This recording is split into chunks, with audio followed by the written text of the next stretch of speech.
Let's see, today's Tuesday. I think it's the 5th. And you've been out there for a while and haven't seen anybody. You lose track of what day it is and what the date is. So anyway, I'm pretty sure it's Tuesday the 5th. I've had a rather interesting week, I guess. Today's the first day for a while that we've actually had some sunshine up here. So it's been just pouring rain day after day after day.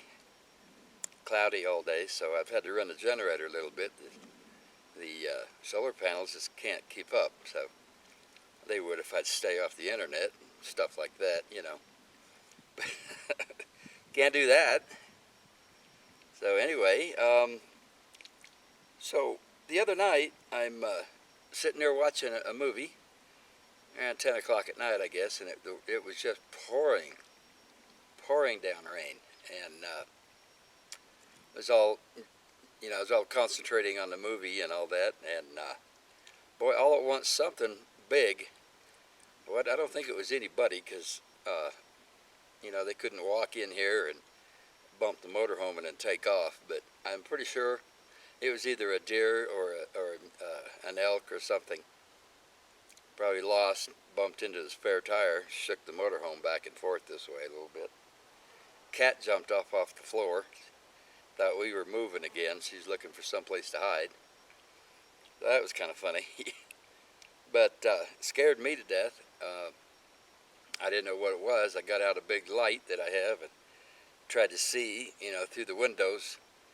All I got was a reflection back, so I couldn't see anything really, and I wasn't about to open that door to go see what it was, so I just kind of hunkered down, and it only did it that one time. Next morning I got up and went out to see if I could see some tracks. I looked really good, and if there was anything there, the rain washed them all away, so I couldn't see anything. But last couple of nights it's been pretty quiet. We get a little thunder and a little lightning here and there. It was all west of us, west of me and the cat, I guess, and it all went down south.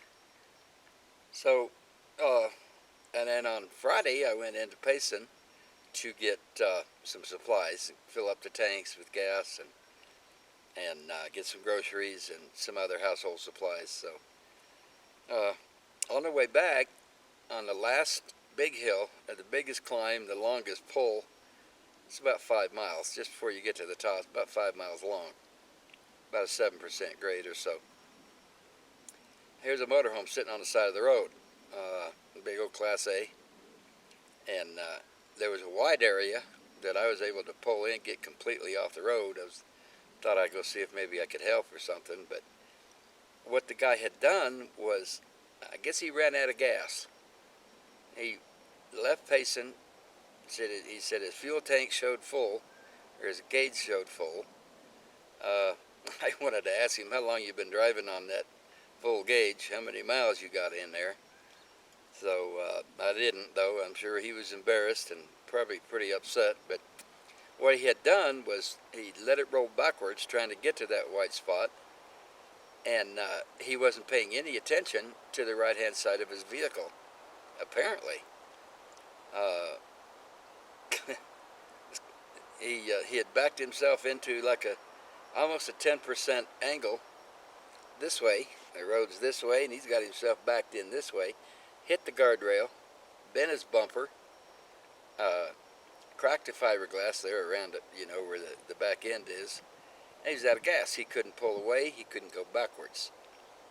No, he was probably about 3 foot into the traffic lane on the front end part, so nothing I could do about it. He wanted to know if I'd give him some gas.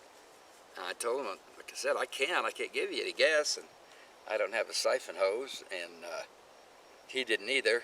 And I got an electric fuel pump that only pumps when there's oil pressure.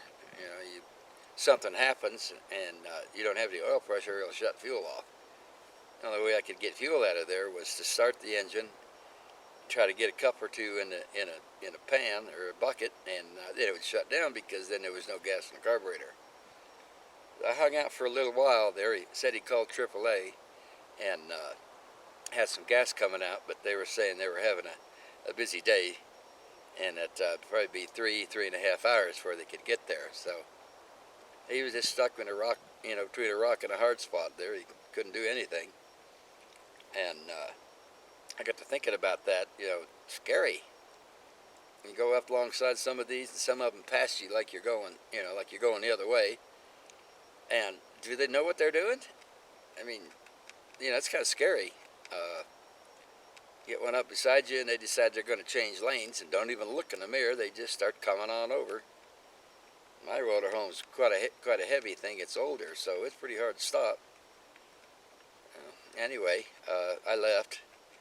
I made sure everything was okay, as well as it could be. Highway patrol came and turned on his lights, and he had some flares in his car, so he put them out, and I left. So I didn't want to see, some distracted driver come along, not paying any attention to what they're doing or where they are in their lane, and run right into the back or to the front of them, I guess. Somebody's going to get hurt really bad or worse. So anyway, I went on up the hill, and I sat at the top for a little bit waiting for my motor to cool down some, and he never did come by. I'm sure that they gave him enough gas to get turned around and go back to facing him and buy some gas. But I have a big old long hose that I stick in my tank to, if I'm not sure how much gas is in there, and I'll stick the hose in there and blow on it and kind of see how much get a guesstimate of how much is in there. I don't trust the gauges much anyway, so I guess that's about it. Sitting out here getting ready to make a fire for the first time. It's been really wet. Everything's soaked to the core, so I can't. Wander Dental, one of my acquaintances, came up with an idea. I don't know if he just came up with it or not, but it was a pretty good idea. He bought a couple of those logs that you throw in a fire, and you get a 3-hour fire and that sort of stuff. But like before, I would just throw the whole thing in the fireplace. But what he does, he takes and chips off the chunk, 2 or 3 inches in diameter, a couple of those. It's a good fire starter. And it worked pretty good on some of the smaller sticks, but I couldn't get a fire going. Everything, the big logs were pretty soaked. So I even tried to put some under the generator. It's been cloudy, so I've had to run it for a little bit. But under the generator, where the big fan blows down, try to cool it off. Try to dry some out that way, but it was just too wet. So anyway, today's a nice, bright, sunny day. I'm squinting at the camera. I can barely see it. So, like I said, I'm going to try to cook me some breakfast, and I'll talk to you soon. Talk to you in a day or two. Bye-bye.